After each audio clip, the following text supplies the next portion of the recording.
मेरे प्यारे देशवासियों, आज हम सब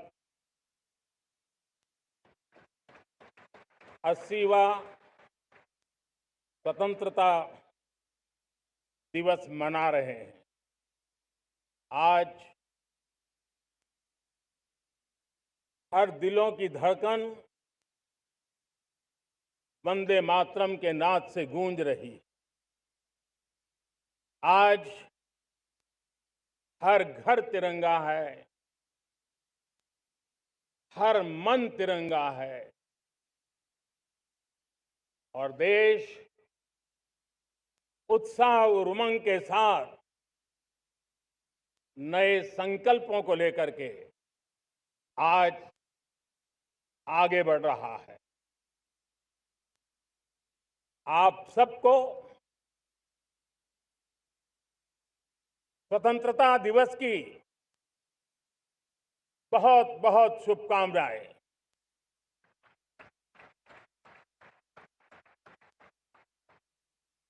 देश आज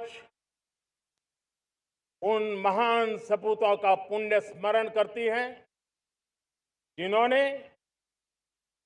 देश की आजादी के लिए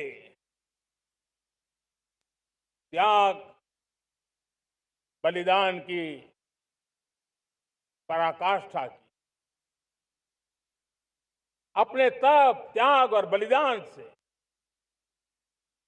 आजादी के एकमात्र लक्ष्य को लेकर के अपनी पूरी जिंदगी खपा दी। पूज्य बापू समेत सभी स्वातंत्र सेनानियों को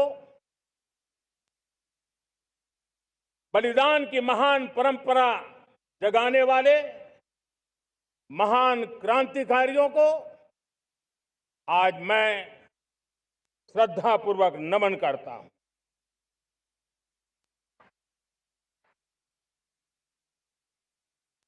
आज जो इस समारोह में उपस्थित है उन सब के लिए आज एक ऐतिहासिक पल भी है।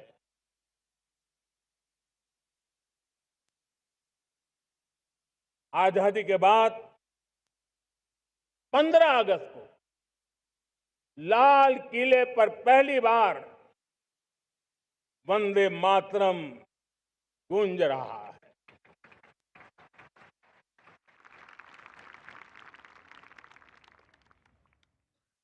आज जब हम देश के लोग वंदे मातरम के 150 वर्ष मना रहे हैं तो इससे बड़ा उत्तम अवसर क्या हो सकता है।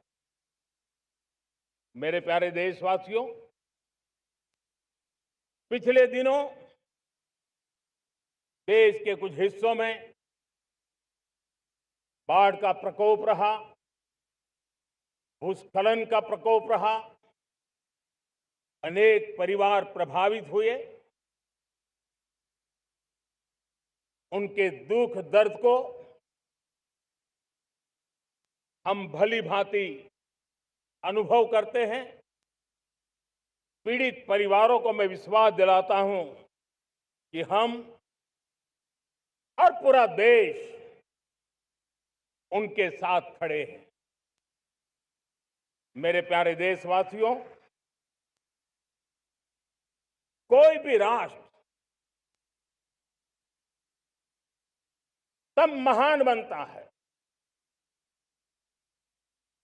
तब अपनी सिद्धियों को प्राप्त करता है जब अपने सपनों,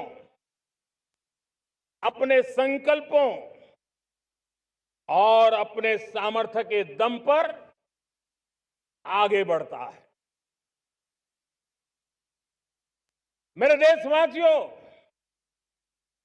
अब छोटे सपनों से चलने वाला नहीं। हमें बड़े सपने, क्योंकि बड़े सपने हमारी सोच को भी विस्तार देते हैं, हमारी सोच की क्षितिज को विस्तृत करते हैं। हमारे संकल्प दृढ़ होने चाहिए जब संकल्प दृढ़ होता है तो कठिनाइयों से, आपदाओं के बीच से रास्ते निकालने का सामर्थ्य अपने आप उभर करके आता है। और मेरे प्यारे देशवासियों, हमारे संकल्प भी ऊंचे होने चाहिए, क्योंकि जब सपने ऊंचे होते हैं, संकल्प ऊंचे होते हैं, तो हमारे सामर्थ्य की ऊंचाई भी बढ़ती है, हमारे प्रयासों की ऊंचाई भी बढ़ती है, और तब जाकर के हम सपनों को साकार कर सकते हैं। मेरे प्यारे देशवासियों, आज भारत ने भी एक बहुत बड़ा सपना देखा है, दृढ़ संकल्प के साथ देखा है, नई ऊंचाइयों को छूने के लिए देखा है। और वो सपना है, जब आजादी के 100 साल होंगे, 2047 में हम विकसित भारत बना के रहेंगे। 140 करोड़ देशवासियों के पुरुषार्थ से इस लक्ष्य को हमें हासिल करना है। और जब दुनिया की सबसे बड़ी आबादी वाला देश विकसित होने का संकल्प लेता है, तो ये दुनिया की नजरों में भी हमारे साहस का परिचायक बन जाता है। दुनिया हमारी तरफ देखने का नजरिया बदलने के लिए मजबूर हो जाती है। प्यारे देशवासियों, और मैं ऐसे ही नहीं कह रहा हूं, पिछले 12 वर्ष में देश के कोटि कोटि नागरिकों ने, दलित हो, पीड़ित हो, वंचित हो, आदिवासी हो, गांव में रहने वाला हो, शहर में रहने वाला हो, गरीब हो, मध्यम वर्ग का हो, युवा हो, बुजुर्ग हो, नारी हो, पुरुष हो, उत्तर हो, दक्षिण हो, पूर्व हो, पश्चिम हो, हर किसी ने पिछले 12 साल में एक संकल्प के साथ, समर्पण के साथ देश को नई ऊंचाइयों पर ले जाने में हर प्रकार से प्रयास किया है। मैं उनके इस प्रयासों का आदरपूर्वक स्वीकार करता, और उसी का परिणाम है कि इतने कम समय में 25 करोड़ देशवासी गरीबी को परास्त करके गरीबी से बाहर निकले हैं। इन्हीं देशवासियों का प्रयास का परिणाम है कि हम कभी फ्रेजाइल 5 में गिरे जाते थे। 12 साल के भीतर भीतर हम एक मेजर इकोनॉमी में फास्टेस्ट ग्रोइंग इकोनॉमी बन गए हैं। साथियों, देश आजाद हुआ, बहुत सारे सपने लेकर के आजाद हुआ, लेकिन हम गति नहीं पकड़ पाए, रफ्तार नहीं पकड़ पाए। होती है, चलती है, अरे हो जाएगा, देखा जाएगा, उसी में खोए रहे। 2014 तक आते आते तो पूरे विश्व ने हमें फ्रेजाइल 5 के उस में डंप कर दिया था। ऐसे समय पिछले 12 साल में भारत ने एक नई रफ्तार पकड़ी, तेज गति से हम आगे बढ़ रहे हैं। और देशवासियों का संकल्प है कि अब 140 करोड़ देशवासियों के संकल्प को, सामर्थ्य को रोकना नामुमकिन है। प्यारे देशवासियों, पिछले 12 वर्षों में डिफेंस प्रोडक्शन करीब 4 गुना हुआ, खादी और ग्रामोद्योग का उत्पादन करीब 5 गुना हुआ, इलेक्ट्रॉनिक मैन्युफैक्चरिंग करीब 7 गुना बढ़ा, आधुनिक रेलवे कोच का निर्माण 21 गुना बढ़ा, मोबाइल फोन उत्पादन 33 गुना बढ़ा। इतना ही नहीं, आधुनिक युग को देकर के भी डिजिटल और इनोवेशन की दुनिया में भी हमने अपना परचम लहराया। इंटरनेट यूजर, इंटरनेट कंज्यूमर करीब करीब 4 गुना बढ़े। पेटेंट ग्रांट होने की संख्या 4 गुना बढ़ी। डिजिटल ट्रांजैक्शन 100 गुना बढ़े। सामान्य मानवीय की सुविधाओं की तरफ भी हमने उतना ही गंभीरता से काम किया। हर साल औसतन 15 गुना ज्यादा तेजी से हमने नल से जल कनेक्शन दिए। हर साल औसतन 6 गुनी ज्यादा रफ्तार से लोगों को गैस कनेक्शन दिए। हर साल 4 गुनी रफ्तार से गरीबों के लिए टॉयलेट बनाने का काम किया। हर साल 3 गुना ज्यादा तेजी से गरीबों को घर देने का काम किया। देश ने गवर्नेंस में भी बहुत बदलाव लाया। हजारों की संख्या में कंप्लायंसेस खत्म किए। सैकड़ों की तादाद में पुराने कानून खत्म किए। पिछली शताब्दी के कानूनों से 21वीं शताब्दी की मार्च नहीं हो सकती। हमने आधुनिक इंफ्रास्ट्रक्चर के लिए मेट्रो का विस्तार किया। हमने पब्लिक ट्रांसपोर्ट को ताकत दी। जिस स्पीड से काम, जिस स्केल पर काम किया, ये सब, ये रफ्तार, ये विस्तार, ये अचीवमेंट आजादी के बाद पहली बार पिछले 1 दशक ने देखा है। और जब इतनी सारी सिद्धियां हमारे सामने हो, इतनी तेज गति दिखाई देती हो, देशवासियों का सामर्थ्य पल पल प्रकट होता है, तब तो 2047 में विकसित भारत बनने का संकल्प कभी भी अधूरा नहीं रह सकता है। ये सारे आंकड़े इस बात की गवाही देते हैं कि हम आगे बढ़ने वाले हैं। मेरे प्यारे देशवासियों, लेकिन उसके लिए आत्मविश्वास की जरूरत होती है, आत्मगौरव की जरूरत होती है, और साथ साथ आत्मनिर्भर भारत होना भी बहुत जरूरी होता है। और इसलिए बीते वर्षों में हमारा कन्विक्शन रहा है कि भारत को हमें अब दूसरे देशों पर निर्भर रह करके नहीं जीना चाहिए। हमें आत्मनिर्भर बनना चाहिए।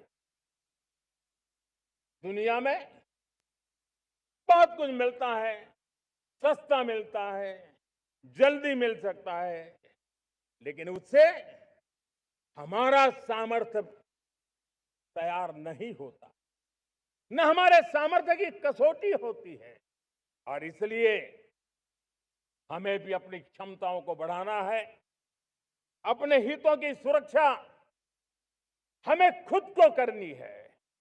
और इसलिए आत्मनिर्भर भारत का संकल्प बहुत दृढ़ता के साथ हम लेकर के आगे बढ़ रहे हैं।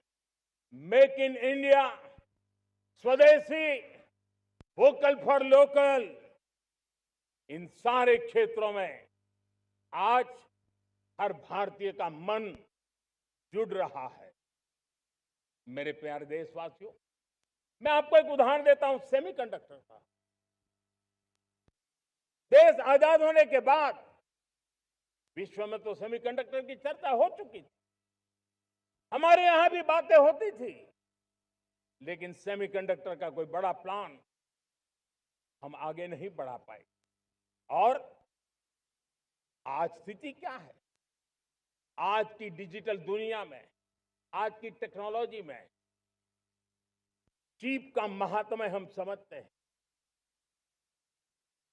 कोई भी इलेक्ट्रॉनिक गुड्स होगा, हमारे मेडिकल इक्विपमेंट होंगे, हमारे ट्रांसपोर्ट के रास्ते होंगे, हर किसी में चिप अनिवार्य है। और इस चिप के बिना दुनिया थम जाए ऐसी स्थिति पैदा हो जाए। और इसलिए भारत ने आत्मनिर्भर होने की दिशा में अपना सेमीकंडक्टर प्लांट, बड़ा सेमीकंडक्टर प्लांट, 3 सेमीकंडक्टर प्लांट शुरू हो चुके हैं और मुझे बताया गया है कि वहां जो प्रोडक्शन हो रहा है वो एक्सपोर्ट होना शुरू हो चुका है। और मैं देशवासियों को कहना चाहता हूं, आने वाले 7-8 वर्ष में और 5, 7 या 8 सेमीकंडक्टर प्लांट बहुत ही जल्द शुरू होने वाले। ये आत्मनिर्भर भारत हमें विकसित भारत की दिशा में जाने का महामार्ग देती। मेरे प्यारे देशवासियों, वैसे ही एक चर्चा क्रिटिकल मिनरल की हो रही है। पूरी टेक्नोलॉजी क्रिटिकल मिनरल पर निर्भर है।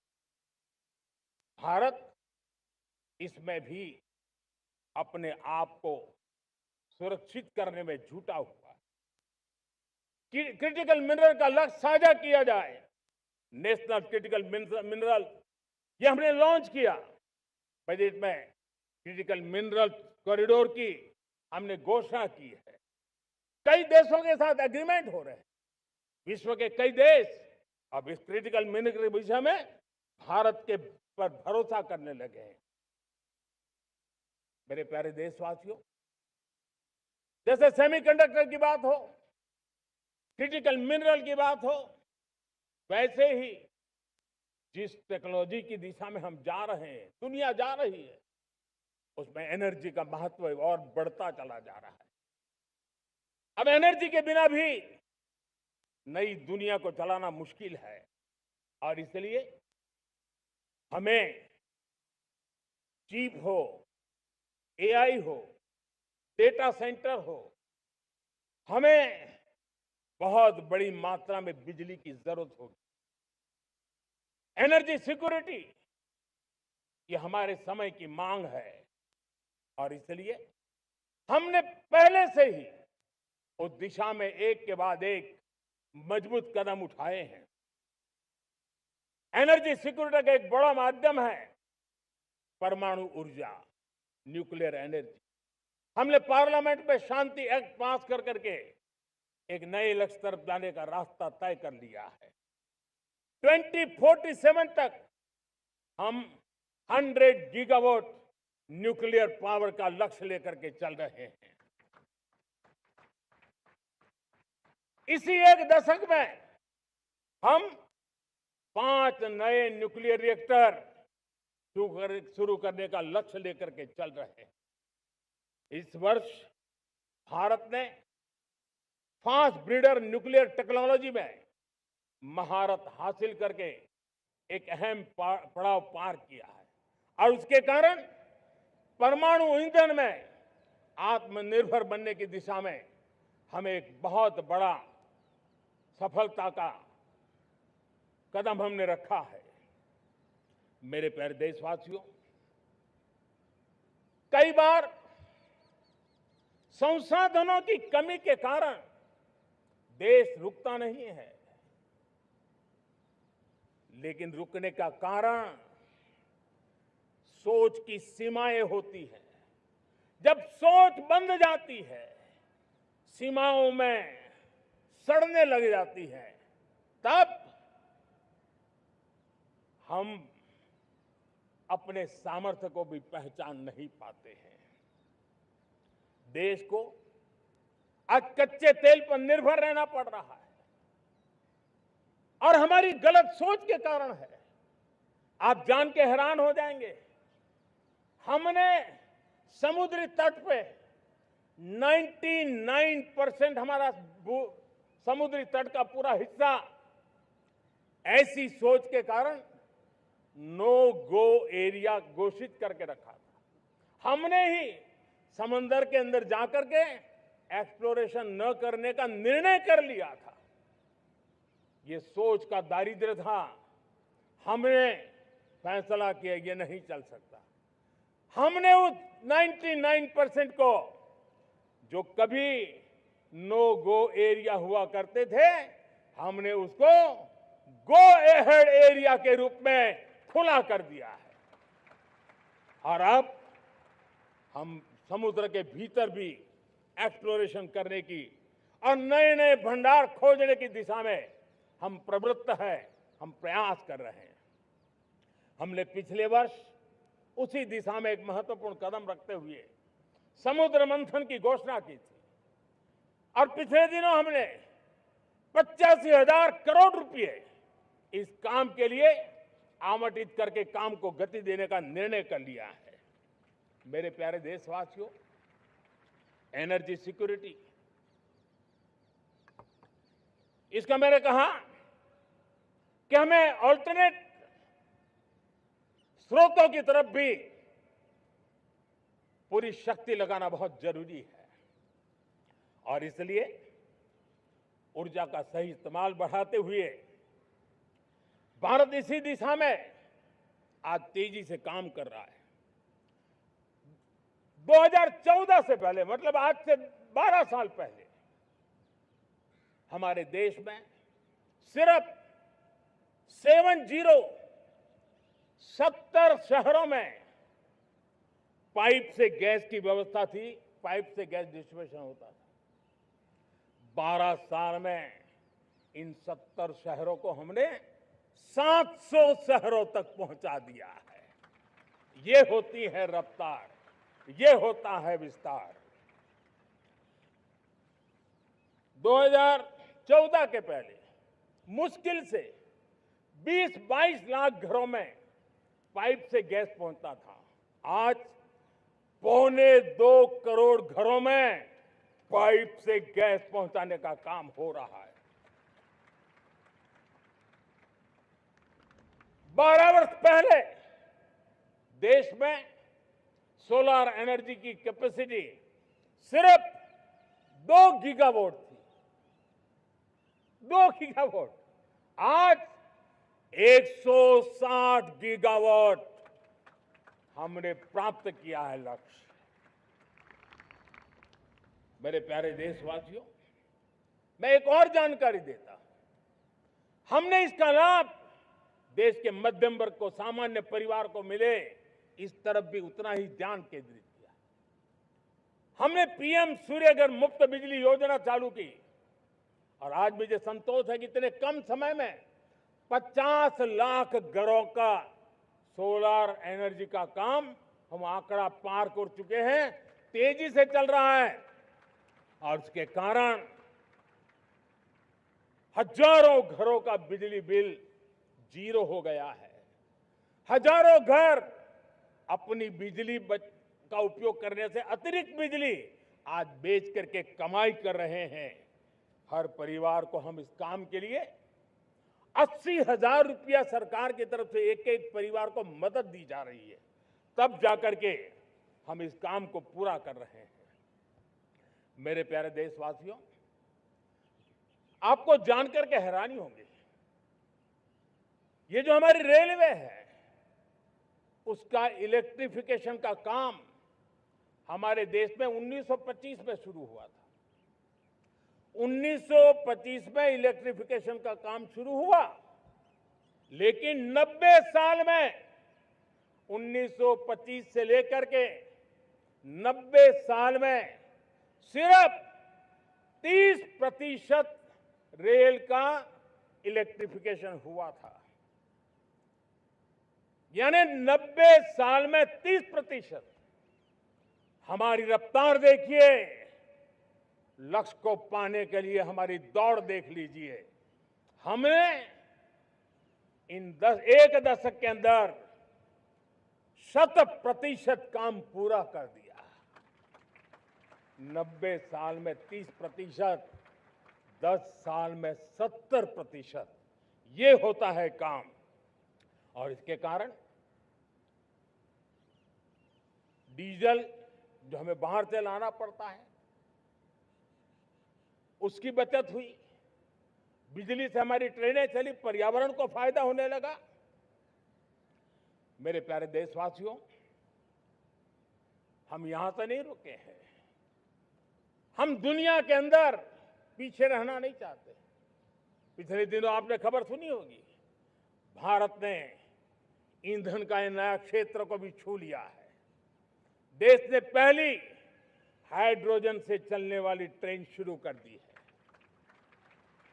और मुझे खुशी है, ये सबसे लंबी ट्रेन है और सबसे ताकतवर ट्रेन है और दुनिया में हाइड्रोजन ट्रेन के क्षेत्र में भी भारत ने अपना झंडा गाड़ दिया है।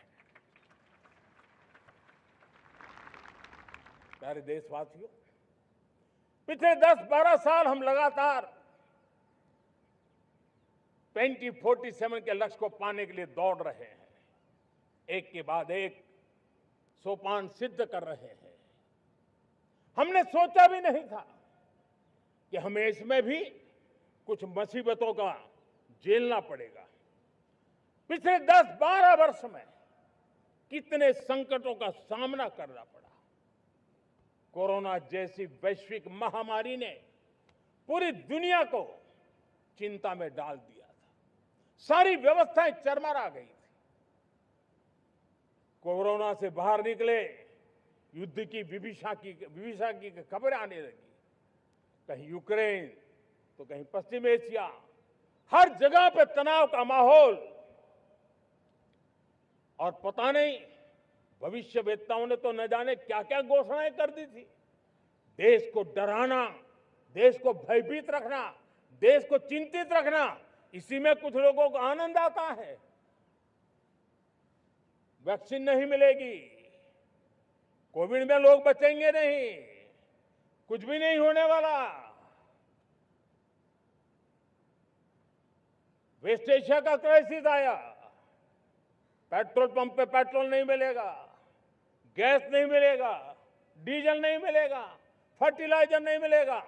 सारी दुनिया भर की अफवाहें फैला करके भारत के लोगों को भयभीत करने का, डराने का, चिंता के अंदर डुबो देने का कुछ लोगों को आनंद आ रहा था।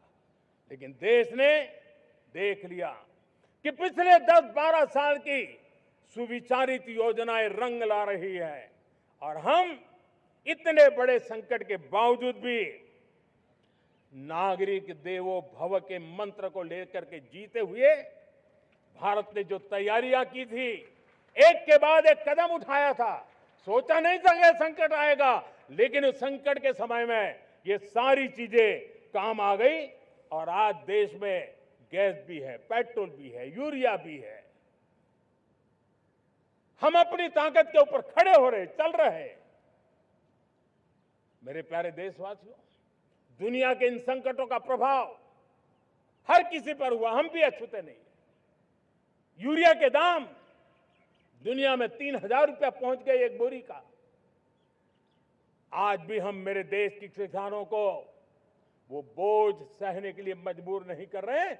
सरकार अपने कंधों पर वो बोझ उठा रहा है और दुनिया से जो 3,000 रुपया में यूरिया का बोरा हमें मिलता है, वो हमारे किसानों को हम सिर्फ 300 रुपये में दे पाते हैं। इतना ही नहीं, डीएपी आज दुनिया में बाजार 5,000 पहुंच चुका है, लेकिन मेरे देश के किसानों को दिक्कत ना हो, इसलिए 1,350 रुपये में आज भी डीएपी देने का काम हम कर रहे हैं। मेरे प्यारे देशवासियों, एक समय था जब मैं आत्मनिर्भरता की बात कर रहा था तो कुछ लोग एयर कंडीशन चैम्बर में बैठ करके सोचने वाले लोग हमें बता रहे थे ग्लोबलाइजेशन का क्या होगा। लेकिन दुनिया देख रही है कि पिछले एक दशक में ऐसा लग रहा है कि दुनिया ने ग्लोबलाइजेशन बोलना ही बंद कर दिया है। जहां से ग्लोबलाइजेशन की आवाज आती थी वो बंद सुनाई नहीं देती है।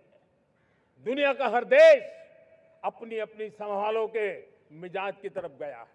लेकिन दुर्भाग्य से इस संकट के कालखंड में कुछ लोगों ने अपना रुतबा दिखाने के लिए संसाधनों को वेपनाइज करने का खेल खेला है। दुनिया अपने पास जो कुछ भी है उसको वेपनाइज करने में लगी है। संसाधनों का वेपनाइज, रिसोर्स का वेपनाइज, पेट्रोल, डीजल, फर्टिलाइजर, दवाइयां, टेक्नोलॉजी की चिप्स, इतना ही नहीं, भूभाग को भी वेपनाइज किया जा रहा है। और ऐसे समय अगर हम आत्मनिर्भरता मंत्र को लेकर 10 साल सही दिशा में न चले होते तो हम कल्पना कर सकते हैं कि ऐसी चुनौतियों का मजबूती से मुकाबला कैसे करते। और हमारी तैयारियां निरंतर बढ़ती जा रही है मेरे प्यारे देशवासियों। दूसरी तरफ आज भारत का प्रोफाइल पूरी तरफ बढ़ रहा है। आज भारत दुनिया के लिए एक स्वीकृत और सम्मानीय देश के रूप में बन रहा है। भारत के पास स्थिर पॉलिटिकल मैंडेट है, स्थिर सरकार है, भारत का वाइब्रेंट लोकतंत्र है, भारत का मजबूत न्याय तंत्र है और हम सबको दिशा देने वाला भारत का संविधान है। और अब दुनिया हमारे इन सामर्थ्य को पहचानने लगी है और इसलिए 2014 के बाद दुनिया करीब करीब 40 देशों के साथ हमारा FTA एग्रीमेंट हो रहा है।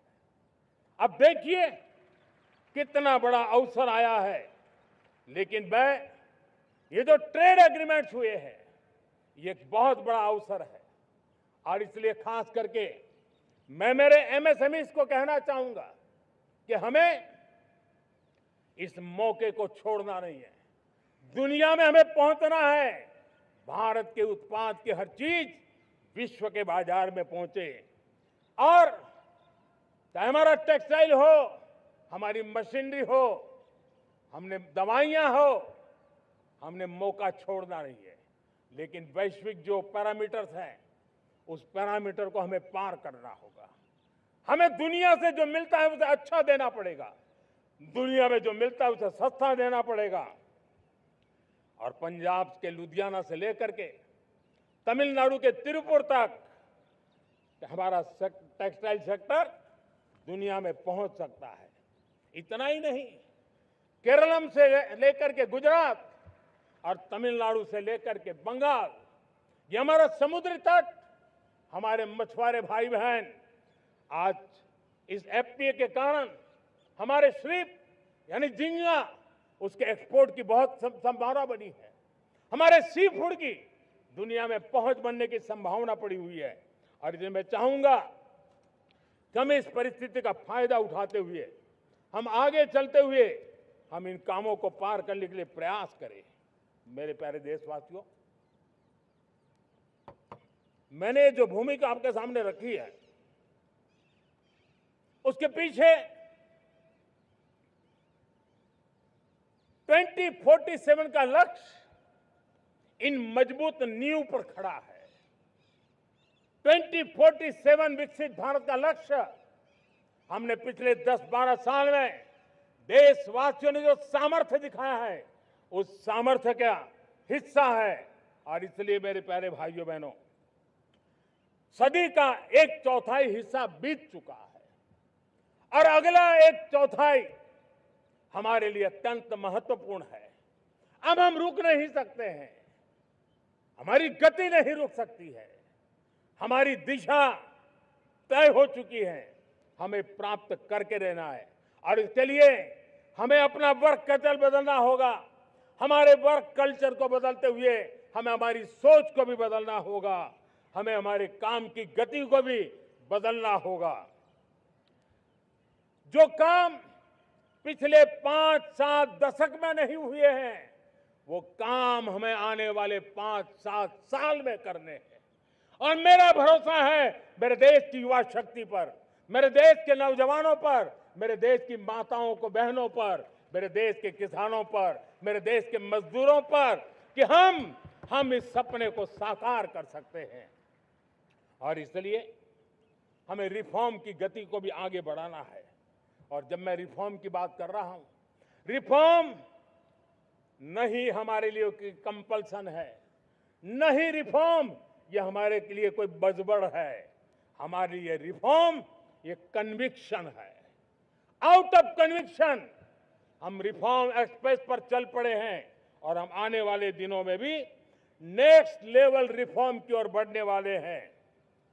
और इसलिए सरकार, समाज, उद्योग, उत्पादक, किसान, हर किसी ने अपनी ट्रेडिशनल व्यवस्थाओं में रिफॉर्म करना पड़ेगा, सोच में रिफॉर्म करना होगा, अपने लक्ष्यों को रिफॉर्म करना होगा। और इसलिए मेरे प्यारे देशवासियों, हमें एक निश्चित दिशा में को लेकर के चलना होगा। मैं आज उस युग को भी याद करना चाहूंगा जब देश भारत का सामर्थ्य सप्त सिंधु के रूप में हम जानते थे, हम समझते थे, हम सुनते थे। अब विकसित भारत बनाने के लिए हमें नई धारा चाहिए। आज लाल किले की प्राचीर से मैं देश के सामने शक्ति की सप्त धारा का आह्वान करता हूं। आने वाले 5-7 साल में जो पिछले 5-7 दशक में नहीं हुआ, वो सप्त धारा के सामर्थ्य से, शक्ति से हम देश को नई ऊंचाई, नई गति देंगे और नए लक्ष्यों को पार करने वाला सामर्थ्य देंगे। और इसके साथ साथ देश की युवा शक्ति का सामर्थ्य का भरपूर राष्ट्र निर्माण में उपयोग होगा, उनकी शक्ति जोड़ी जाएगी। आने वाले दिनों में जब मैं सप्तधारा की बात करता हूं, सप्तधारा की पहली शक्ति है मैन्युफैक्चरिंग पावर। मेरे प्यारे देशवासियों, हमें मैन्युफैक्चरिंग सेक्टर को बहुत आगे बढ़ाना होगा और प्रोडक्शन बढ़ाने के साथ साथ हमें छोटे छोटे पुर्जे भी बनाने हैं और बड़े बड़े प्रोडक्ट भी बनाने हैं। पूरा वैल्यू चेन हमारा होना चाहिए और उसे लेकर के चलना। हमें कंपोनेंट भी चाहिए और हमें कंप्लीट मैन्युफैक्चरिंग भी चाहिए, कंप्लीट प्रोडक्ट भी चाहिए। डिजाइन से लेकर मैन्युफैक्चरिंग तक भारत को ग्लोबल सप्लाई चेन का भरोसामंद केंद्र बनना होगा। इसके लिए मैं 3 चीजों पर विशेष जोर देना चाहता हूं। मैन्युफैक्चरिंग के क्षेत्र में जो मेरे भाई बहन हैं, ये समय का ये अवसर है, इस अवसर को जाने मत दें। और इसके लिए हमें कॉस्ट, क्वालिटी और स्केल, इसके विषय में वैश्विक मानदंडों से खरा उतरना पड़ेगा। हमारी फैक्ट्रीज कॉम्पिटिटिव हो, हमारे प्रोडक्ट्स यूजर फ्रेंडली हो, हमारा पैकेजिंग दुनिया के लोगों को लुभावने वाला हो, आकर्षित करने वाला हो, हमारा जीरो डिफेक्ट प्रिसिजन मैन्युफैक्चरिंग, ये हमारी पहचान बनना चाहिए। हर मैन्युफैक्चरर, हर एंटरप्रेन्योर, हर एमएसएमई से मैं कहना चाहता हूं, ग्लोबल मार्केट में हमारी पहचान विश्वसनीयता और गुणवत्ता के आधार पर होनी चाहिए। क्वालिटी के संबंध में नो कॉम्प्रोमाइज, और इसलिए हमारा मंत्र क्वालिटी, क्वालिटी, क्वालिटी होना चाहिए। यही हमारा ग्लोबल ब्रांड वैल्यू बनेगा। मेरे प्यारे देशवासियों, इस सप्तधारा की दूसरी शक्ति है कृषि और फूड प्रोडक्शन, फूड प्रोसेसिंग। हमें इस दिशा में आगे बढ़ना होगा। हमारे किसानों ने, अब दुनिया के बाजार खुल चुके हैं, एफपीए के कारण हमें एक बहुत बड़ा मार्केट मिल रहा है। हमें वहां पहुंचना है, हमें उस जगह को हाथ लगाना है। हमें खेत से लेकर एक्सपोर्ट मार्केट की ओर जाना होगा। हमारे पारंपरिक खान पान हो, हमारे मिलेट्स हो, हमारे मसाला हो, हमारे फल हो, फूल हो, क्या कुछ नहीं है हमारे पास, वो ग्लोबल ब्रांड्स बनने चाहिए। हमारे किसान केमिकल फ्री खेती को बल देंगे, दुनिया में इनकी मांग और बढ़ने वाली है। और जो ग्लोबल पैरामीटर्स के अंदर हर प्रकार से सिद्ध होने वाले हमारे एग्रो प्रोडक्ट होंगे, तो दुनिया में हम आसानी से पहुंच पाएंगे। मेरी सप्तधारा की तीसरी शक्ति है टेक्नोलॉजी और इनोवेशन। मेरे प्यारे देशवासियों, आज जमाना एआई का है, क्वांटम का है, स्पेस का है, रोबोटिक्स का है, डेटा सेंटर्स का है। पूरी तरह एक नया क्षेत्र खुल चुका है और इमर्जिंग टेक्नोलॉजी ये भी हर पल हमें चुनौती दे रही है। और इसलिए देश को दुनिया के लिए मार्केट नहीं बना देना, हमें इनोवेशन का हब बनना है। हमने यूपीआई और डिजिटल पब्लिक इंफ्रास्ट्रक्चर में लोहा मनवा लिया है, हमारी ताकत का परिचय करवा दिया है। अब भारत को डिजिटल पब्लिक टेक्नोलॉजी उसको भी दुनिया के कोने कोने तक पहुंचाना है। भारत को नेक्स्ट जनरेशन कम्युनिकेशन टेक्नोलॉजी में लीड करना है। मेड इन इंडिया 6G हर कोने में पहुंचे, ये हमारा लक्ष्य होना चाहिए और हमें उसमें तेजी करनी चाहिए और इसके लिए हमारा प्रयास कम नहीं होना चाहिए। सप्तधारा की चौथी शक्ति है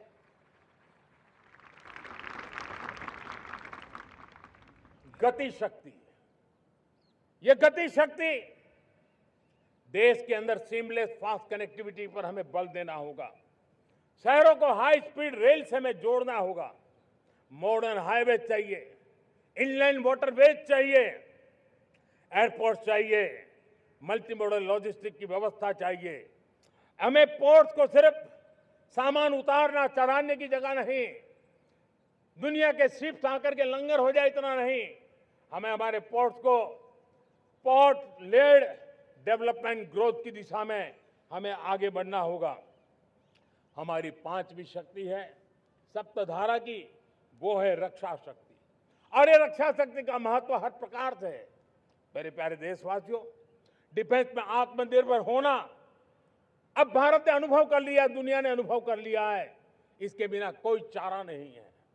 विश्व जब अपनी अपनी ही सोच रहा है, तब भारत विश्व के लिए बाजार बन करके नहीं रह सकता है।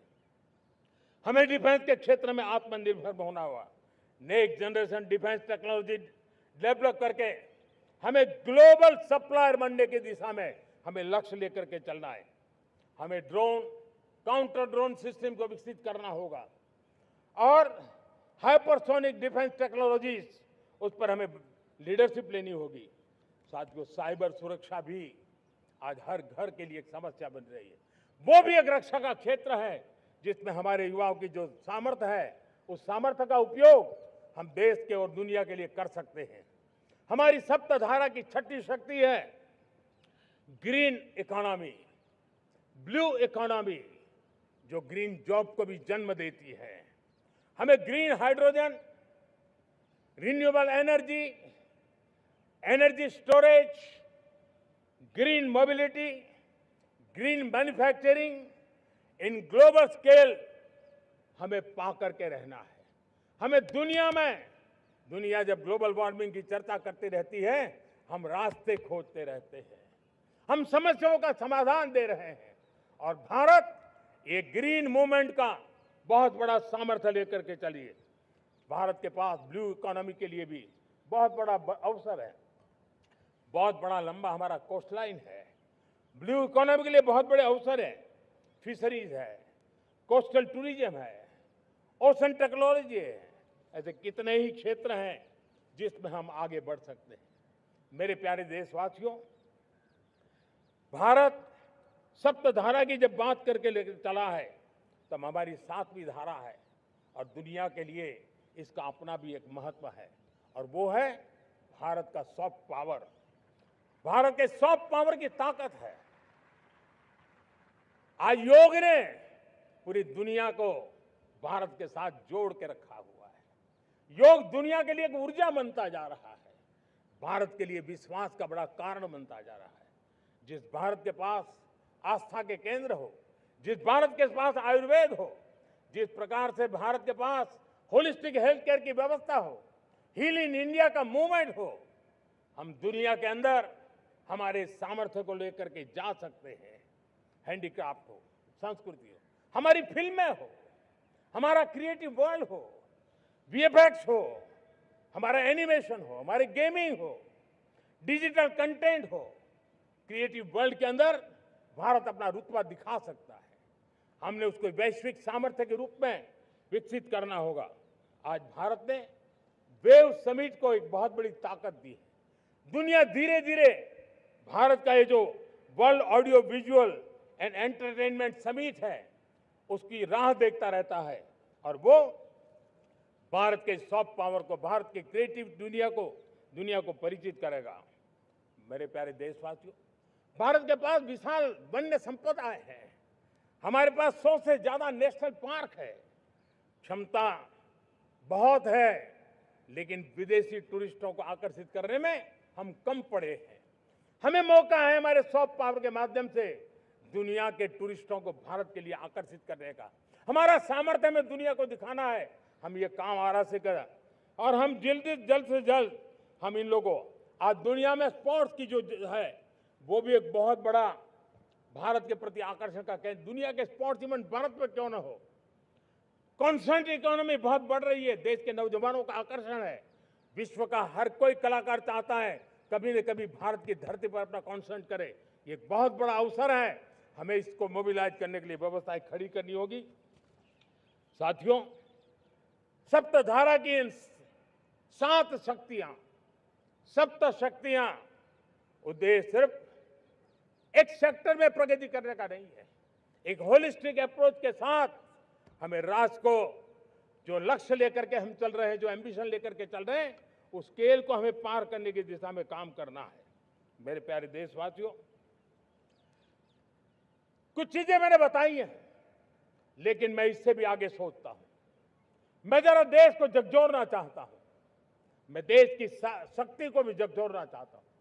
देश यानी सिर्फ सरकार नहीं होती है, देश यानी हर नागरिक जुड़ता है। क्या हम सोच नहीं सकते कि फॉर्च्यून 500 की चर्चा तो बहुत सुनते हैं, आने वाले एक दशक में इन फॉर्च्यून 500 में 50 कंपनियां भारत की क्यों न हो, ये लक्ष्य हमारा क्यों न होना चाहिए। आज बैंकिंग सेक्टर फल फूल रहा है। दुनिया की टॉप बैंक के अंदर भारत की बैंक का झंडा भी क्यों न फहरता हो। भारत की बैंक भी टॉप बैंक 5 बैंक में भारत की भी एक बैंक होनी चाहिए। भारत की फार्मा की दिशा में हमने बहुत काम किया है, लेकिन समय की मांग है कि दुनिया की 5 बड़ी फार्मा कंपनियों में भारत की भी 1-2 फार्मा कंपनियों का नाम गूंजना चाहिए। भारत उसमें अपना स्थान बनाना चाहिए। लॉ फर्म्स होते हैं, रेटिंग एजेंसी होती है। क्या समय की मांग नहीं है कि ग्लोबल लीडरशिप अब हमारे हाथ में होनी चाहिए? टैलेंट है, सामर्थ्य है, हमारा लंबा इतिहास भी है, भाषाओं पर हमारा प्रभुत्व है। हमें विश्व में पहुंचना चाहिए। हमारी कोई कंसल्टिंग फर्म, अकाउंटिंग फर्म दुनिया के टॉप फर्म्स के अंदर क्यों नहीं होनी चाहिए? भारत की टेक्नोलॉजी कंपनियां दुनिया के अंदर सिरमौर हो, ये हमारा लक्ष्य होना चाहिए। हमारे ऐसे ब्रांड हो जिससे दुनिया आकर्षित होती हो, हमारे ब्रांड हमारे देश की पहचान हो और विश्व के लिए एक डेस्टिनेशन बन जाए। उस दिशा में हमें काम करना है और इसके लिए मैं राज्य सरकारों को कहना चाहता हूं, मैं स्थानिक स्वराज की संस्थाओं को कहना चाहता हूं, भारत सरकार का भी यह दायित्व है कि हमें हमारे रिफॉर्म की गति बढ़ानी होगी। हमें 2047 के लक्ष्य के अनुरूप हमारी व्यवस्थाओं को विकसित करना होगा। हमें बीते हुए काल के नीति नियमों से नहीं चल सकते, हमें आने वाले सपनों के हिसाब से नीति नियमों को गढ़ना होगा और इसको अगर हम करेंगे तो मुझे पूरा विश्वास है और मैं देशवासियों को भरोसा देता हूं, इसी रास्ते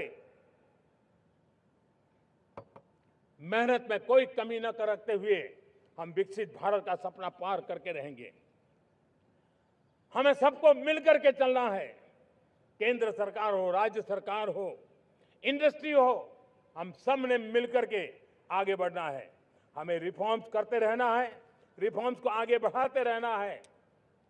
और मैंने पहले भी कहा था, हम रिफॉर्म कंपल्सन से नहीं, कन्विक्शन से कर रहे हैं, लक्ष्य को प्राप्त करने के लिए कर रहे हैं। मेरे प्यारे देशवासियों, जब मैं विकसित भारत की बात कर रहा हूं, देश को तेज गति से आगे बढ़ाने की बात कर रहा हूं, उसका सबसे बड़ा लाभार्थी कौन है? इन सारे प्रयासों का सबसे बड़ा साधक कौन है? अगर साधक है तो मेरे देश का युवा है, मेरे देश की युवा शक्ति है। विकसित भारत की यात्रा में युवाओं की बहुत बड़ी भूमिका है। इतना ही नहीं, विकसित भारत का सबसे बड़ा लाभार्थी भी मेरे देश का युवा है और इसलिए हमें विकसित भारत के लक्ष्य को युवाओं के साथ जोड़ करके आगे बढ़ाना है। युवाओं हमारी सर्वोच्च प्राथमिकता के साथ हमें आगे बढ़ना है। साथियों, पिछले 10-12 साल में उस दिशा में बहुत कुछ हुआ है। स्टार्टअप इंडिया अभियान, आज पूरे देश में 2.5 लाख से ज्यादा रजिस्टर्ड स्टार्टअप बन गए। देश के नौजवान खुद तो काम कर रहे हैं, अनेकों को रोजगार दे रहे हैं। 1 लाख करोड़ रुपया इनोवेशन फंड भारत सरकार ने घोषित किया है। मैं देश को, नौजवानों को कहना चाहता हूं, आप अपने सपनों को लेकर के आइए, संसाधनों की कमी नहीं रहने देंगे। 1 लाख करोड़ रुपया आपके दिल दिमाग को सामर्थ्य देने का एक व्यवस्था हमने कर दी है। रिसर्च के नए अवसर मिले, डिजिटल इंडिया के नए सस्ते डेटा, ये युवाओं को सशक्त किया।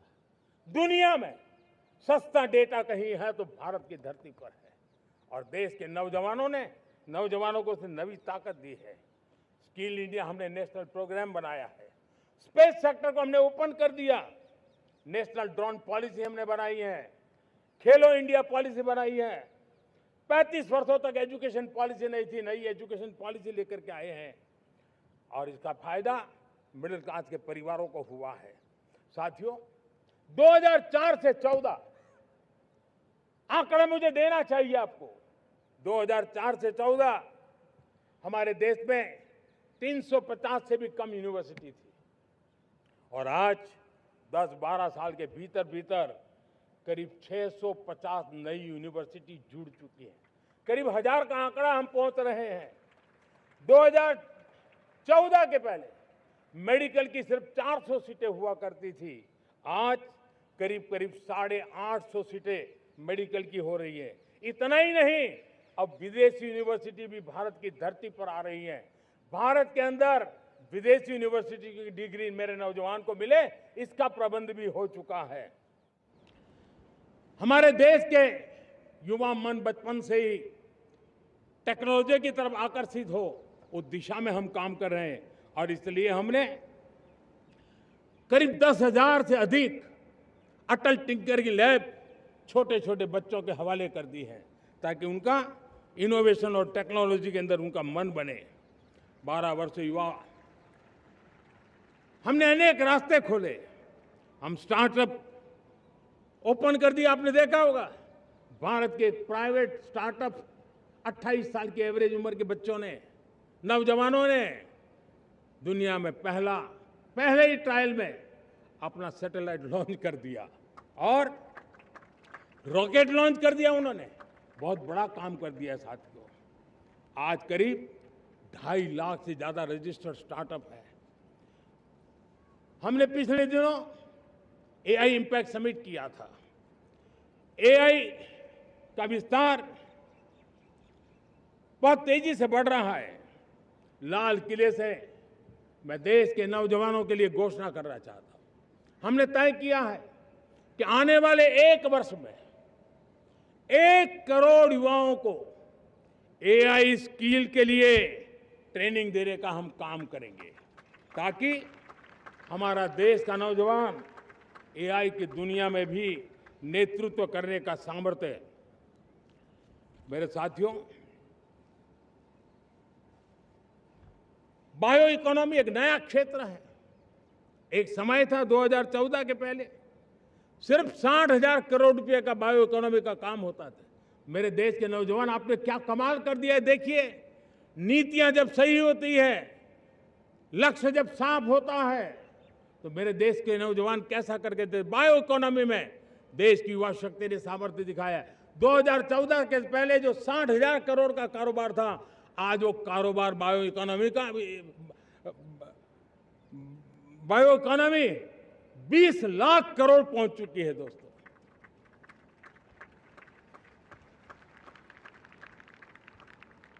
दो 2009-10 का कालखंड था, सिर्फ 25 लाख इलेक्ट्रिक व्हीकल हमारे देश में बिके थे। 1.5 लाख इलेक्ट्रिक व्हीकल बिके थे 2009-10 में। 1.5 लाख इलेक्ट्रिक व्हीकल। इस 25-26 में 25 लाख इलेक्ट्रिक व्हीकल बिके हैं। मेरे प्यारे देशवासियों, एविएशन सेक्टर भी मेरे नौजवानों के लिए बहुत तेजी से आगे बढ़ रहा है। नए एयरपोर्ट, नए रूट, नए नए रोजगार के अवसर बना रहे हैं। मेंटेनेंस, ओवरहॉलिंग, इसके भी कारण देश में बहुत बड़ी मात्रा में स्किल मैन पावर को काम मिल रहा है। मेड इन इंडिया हवाई जहाज बनाने की दिशा में हमने सफलता पाई है। Made in India defence transport aircraft C295 already अपनी उड़ान भर चुका है, सफल उड़ान भर चुका है। ये देश के नौजवानों के लिए, मेरे साथियों, ड्रोन ने भी बहुत बड़ा काम किया है। स्वामित्व योजना, गांव में ड्रोन से स्वामित्व योजना सफल हो रही है। करीब 3.25 करोड़ परिवारों को स्वामित्व योजना का लाभ मिला है और इसके कारण 140 लाख करोड़ रुपए जैसी संपत्ति अनलॉक हुई है, जिसके कारण बैंक से लोन मिल सकता है, लोग अपना कारोबार कर सकते हैं। मेरे प्यारे देशवासियों, हमारे मध्यम वर्गीय परिवारों के सामने एक बहुत बड़ा बोझ बन चुका है कोचिंग क्लासेस की स्पर्धा। हर माँ बाप को लग रहा है कि कोचिंग क्लास में बच्चे को नहीं भेजा तो हम प्रतिष्ठित परिवार नहीं है। इन गरीब और मिडिल क्लास परिवारों की हम चिंता करते हुए हजारों करोड़ रुपए का उनका खर्च है वो भी बचे, बेटे भी अपने आसपास रह सके, उनकी देखभाल हो सके, परिवार पर आर्थिक बोझ न आए। और इसलिए हमने युवाओं के लिए विभिन्न परीक्षाओं की फ्री ऑनलाइन कोचिंग हमने करने का निर्णय किया है।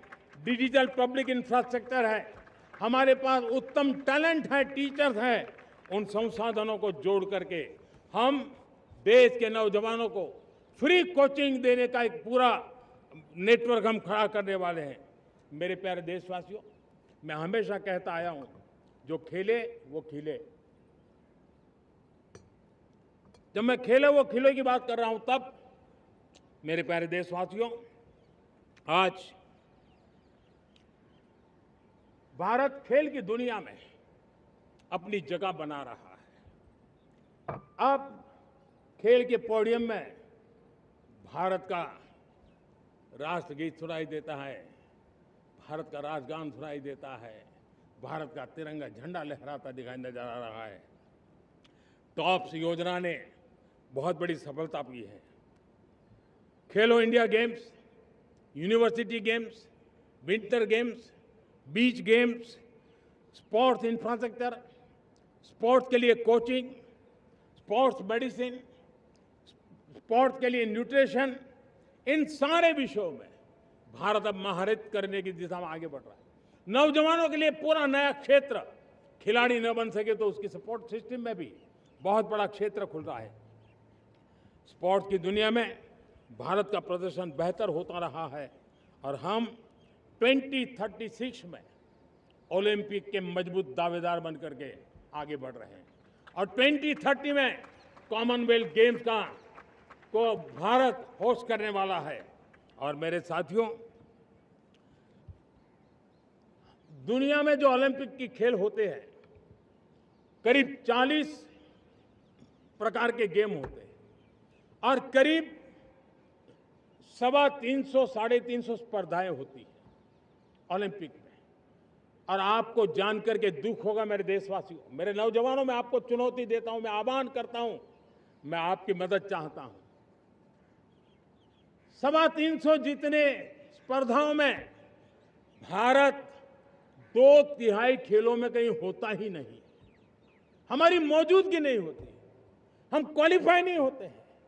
हमने तय किया है कि 2036 में जो ओलंपिक होगा, हम चाहते हैं कि वो भारत में हो, लेकिन 2036 में जिन विधाओं में आज भारत खेलता नहीं है, जिन विधाओं में भारत क्वालिफाई नहीं करता है, जिन स्पर्धाओं में भारत ने छोड़ के रखा है, 3/4 हिस्सा हमारे इंतजार कर रहा है।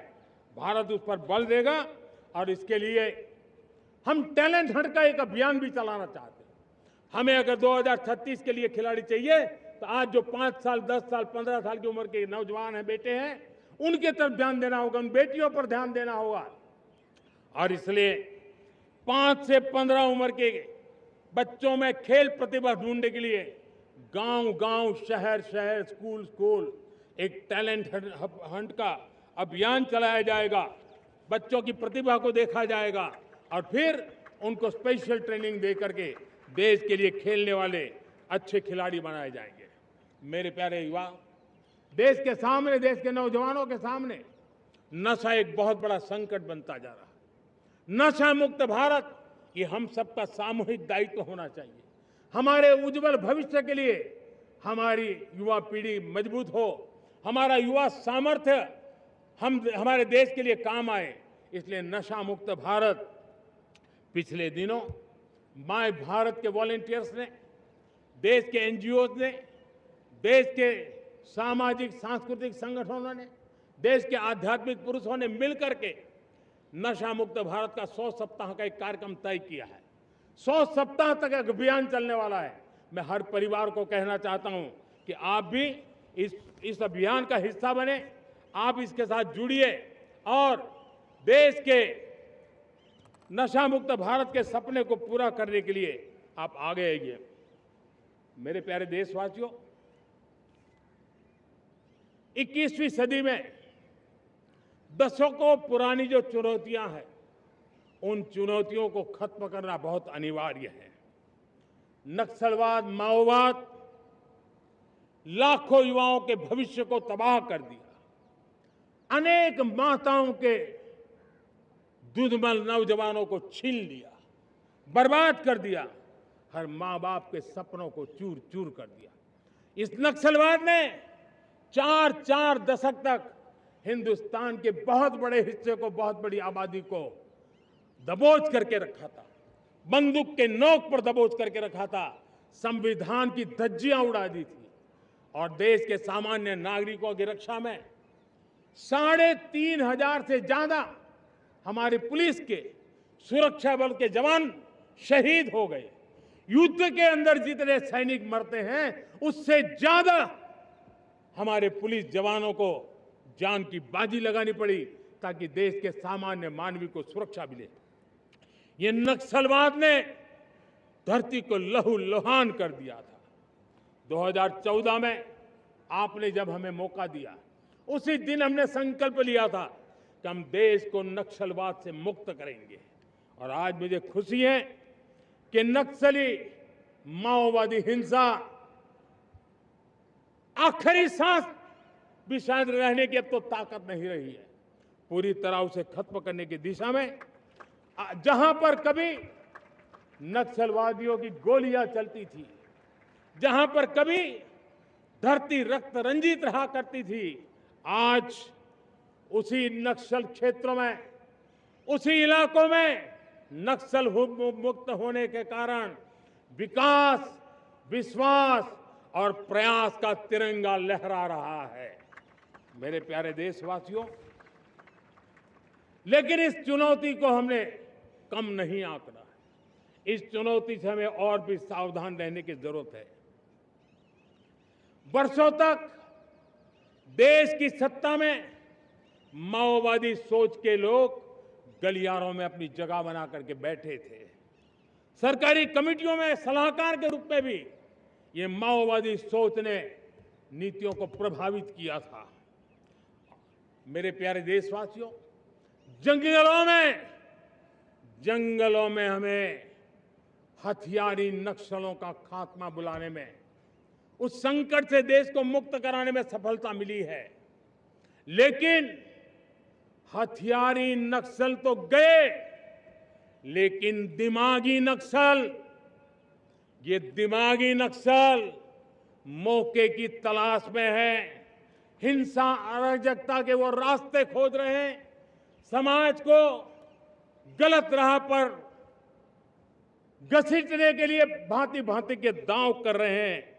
इन दिमागी नक्सलियों को पहचानना होगा, इन दिमागी नक्सलियों को आइसोलेट करना होगा और राष्ट्र को विकसित राष्ट्र बनाने की मुख्य धारा की ओर देश की युवा पीढ़ी को जोड़ना होगा।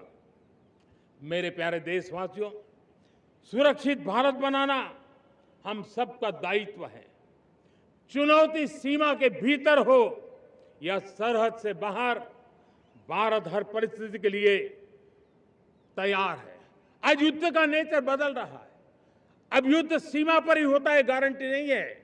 आज युद्ध सीमा के अंदर कहीं रिफाइनरी पे जाकर के, कहीं बैंकिंग सेक्टर को जाकर के, कहीं डेटा सेंटर को जाकर के, एक प्रकार से लड़ाई का नया रूप, इंफ्रास्ट्रक्चर तोड़े जा रहे हैं, फैक्ट्रियां तोड़ी जा रही है।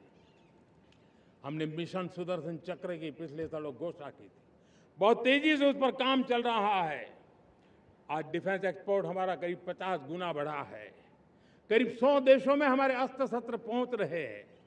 वैश्विक पटल पर भारत की प्रतिष्ठा धीरे धीरे बढ़ रही है। बदलते हुए समय में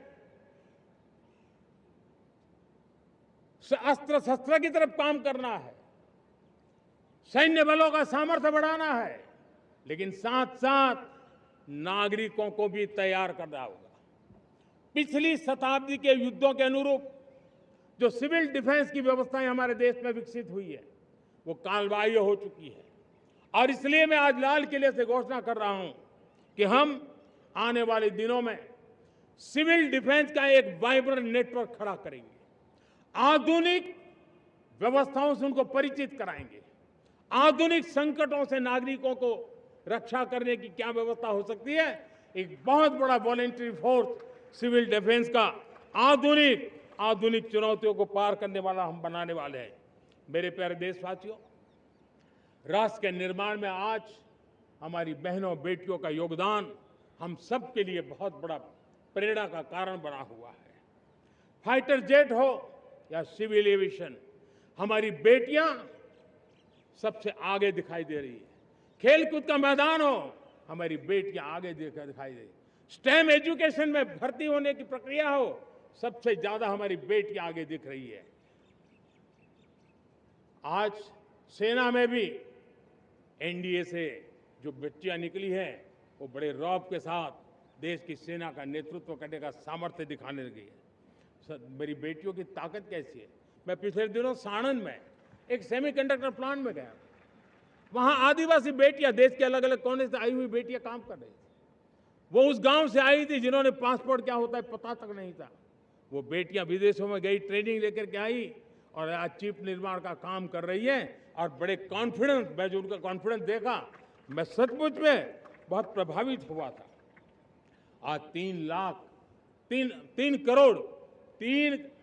3 करोड़ बहनों को हमने लखपति दीदी बनाने का लक्ष्य तय किया था, उसको पार कर लिया था। अब हम 6 करोड़ लखपति दीदी बनाने के लक्ष्य को लेकर के आगे बढ़ रहे हैं।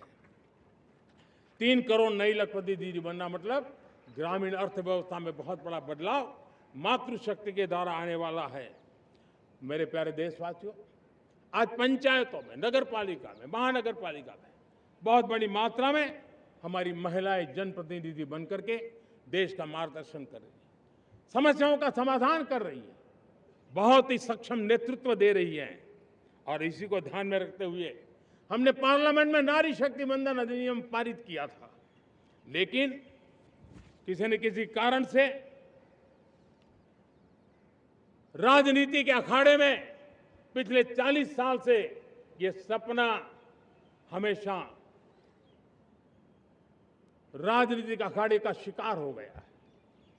मैं देश के सभी राजनीतिक दलों से आज लाल किले की प्राचीर से तिरंगे झंडे की छाया में खड़े होकर के प्रार्थना करता हूं, आग्रह करता हूं, आइए उन महिलाओं के सामर्थ्य के पुजारी बनिए, उन महिलाओं के सम्मान में आगे आइए और जल्द से जल्द हमारी माताओं बहनों को 33% विधानसभा और लोकसभा में उनको प्रतिनिधित्व मिले, वे भारत की नीति घड़तर के अंदर अपना योगदान दे। समय की मांग है और मैं सभी राजनीतिक दलों से फिर से आग्रह करता हूं, आइए महिला आरक्षण लागू करके महिला सम्मान में आप भी जुड़िए, आप भी यश लीजिए, आप भी क्रेडिट लीजिए, लेकिन मेरी माताओं बहनों को हक दीजिए। मेरे प्यारे देशवासियों, विकसित भारत का संकल्प तभी पूरा होगा जब विकास अंतिम व्यक्ति तक पहुंचेगा। 2014 से पहले सिर्फ 25 करोड़ लोगों के पास सोशल सिक्योरिटी का कवर था, सिर्फ 25 करोड़ के पास। साथियों, पिछले 5-7 दशक में सिर्फ 25 करोड़, हमने एक दशक के भीतर भीतर 100 करोड़ देशवासियों को सोशल सिक्योरिटी का कवच दिया है। आयुष्मान भारत योजना से 70 साल की उम्र के बुजुर्गों से भी आज 5 लाख रुपए तक मुफ्त दवाई की व्यवस्था हो रही है। करोड़ों करोड़ों परिवारों को इसके कारण बहुत बड़ी सुविधा मिली है। और इस आयुष्मान कार्ड के कारण 2 लाख करोड़ रुपया जो दवाई और ऑपरेशन के पीछे खर्च होना था, वो मेरे परिवारों के बच्चे हैं। वो गरीब परिवार है, वो मध्यम वर्ग के परिवार है, उनको इतनी बड़ी। मेरे प्यारे देशवासियों, आज मुझे एक काम के लिए आपकी मदद चाहिए। मैं आप सबसे एक मदद मांग रहा हूं। सभी नौजवानों से मैं चाहता हूं कि आप इसका नेतृत्व करिए। आपका 1 या 2 घंटे देश को बहुत बड़ी शक्ति देने वाले हैं। आपको लगेगा 1-2 घंटे में मैं देश की क्या शक्ति, मैं बताता हूं, आप बहुत बड़ी शक्ति बनने वाले हैं। और इसलिए हर घर में वातावरण बने। इन दिनों देश में जनगणना का काम हो रहा है, सेंसस का काम हो रहा है, गिनती चल रही है। और गिनती सिर्फ आंकड़ों से बात बनती नहीं है, उसकी बारीकियों से नीतियां बनती हैं, योजनाएं बनती हैं। देश आगे बढ़ने की अपनी रूपरेखा तैयार करता है और इसलिए सटीक जानकारियां होना बहुत जरूरी है। कभी कभी जो सरकार की तरफ से प्रतिनिधि आते हैं वो इतनी जल्दी में होते हैं, कभी स्पेलिंग एक लिख देते हैं, कभी अलग लिख देते हैं, और इसके कारण अल्टीमेट परिणाम हमें सही मिलने में दिक्कतें आती हैं। अब जब टेक्नोलॉजी अवेलेबल है और इस बार निर्णय किया है, आप स्वयं भी जनगणना में अपनी जानकारियां अपने मोबाइल फोन से भर करके दे सकते हैं। बाद में कोई बाबू आएंगे, कोई प्रतिनिधि आएंगे, आपसे चर्चा करेंगे, लेकिन आप परिवार के सब बैठ करके अगर डिजिटली अपना रजिस्ट्री करवा दे, सारी बारीकियां, स्पेलिंग में भी गलती ना हो, कोई भी जानकारियों में गलती ना हो, आप जितनी परफेक्ट जानकारी देंगे देश को आगे बढ़ने में बहुत बड़ी मदद मिलेगी। और इसलिए मैं देश के नौजवानों को कहता हूं कि आप अपने परिवार के लोगों को बिठा करके पूरे फॉर्म को समझिए। पहले कागज पे फॉर्म को भर दीजिए, कोई गलती है तो करेक्ट कर लीजिए, और फिर टेक्नोलॉजिकली उसको डिजिटली इसको अपलोड कर दीजिए। आप देखिए इतना बड़ा काम देश कर लेगा और देश का समय और शक्ति सही काम के लिए उपयोग आएगा। और इसलिए मेरे देश के नौजवानों को जनगणना के इस काम में सक्रियता से जुड़ने के लिए मैं आग्रह करता हूं। मेरे प्यारे देशवासियों, मैंने लाल किले से पंच प्राण की बात कही थी। इस पंच प्राण ने देश को अपने आत्मगौरव की ओर लेकर के आगे बढ़ने का, लक्ष्यों को पार करने के सामर्थ्य के साथ आगे बढ़ने का एक बहुत बड़ा संबल दिया है। हमें गुलामी की मानसिकता हर पल मिटाते ही रहना है। जिस भारत का सपना नेताजी सुभाष चंद्र बोस ने देखा था, बाबा साहब आंबेडकर ने देखा था, पंडित नेहरू ने देखा था, सरदार पटेल, भगत सिंह, सुखदेव राजगुरु ने देखा था, डॉक्टर श्यामा प्रसाद मुखर्जी ने देखा था, भगवान बिरसा मुंडा ने देखा था, ज्योतिबा फुले ने देखा था, उन सब से प्रेरणा लेकर के हम आगे बढ़े। इस संकल्प को हम दोहराए, स्वयं से ऊपर राष्ट्र का हित हो, स्वयं से ऊपर राष्ट्र का हित हो और कर्तव्य ही हमारी पहचान हो। मैं सभी देशवासियों से कहूंगा, समय हमारा है। मैं सभी देशवासियों से कहूंगा, समय हमारा है, अवसर हमारा है, संकल्प हमारा है। आइए सपनों को संकल्प बनाए, संकल्प को सामर्थ्य बनाए और सामर्थ्य को सफलता में बदल के रहें। आइए हर कदम को विकास का कदम बनाएं, कदम से कदम मिलाएं, मन से मन मिलाएं, लक्ष्य से जुड़े रहे, एक दीप से जले दीप हजारों, आओ मिलकर विकसित भारत बनाए। इसी एक भावना के साथ इस मंगल पर्व पर आप सबको अनेक अनेक शुभकामनाएं। मेरे साथ बोलिए, भारत माता की, भारत माता की, भारत माता की, वंदे वंदे वंदे। बहुत बहुत धन्यवाद।